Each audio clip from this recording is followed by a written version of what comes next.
when I was just 12 years old is when I had my first class about climate change in 6th grade.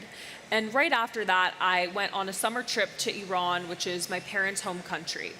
And I would go to Iran every single summer, and I'm originally from the suburbs of Washington, D.C., and I had never really firsthand experienced the impacts of environmental degradation. And as I continued to do more research into climate change in the Middle East, I learned that temperatures there were rising more than twice the global average.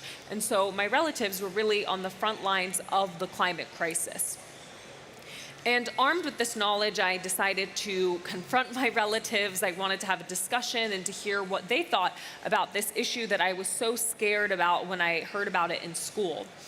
And what I realized alarmed me, which is that when I was throwing around these terms that I learned in school, like climate change and greenhouse gas emissions and carbon dioxide, my relatives kind of greeted me with blank stares.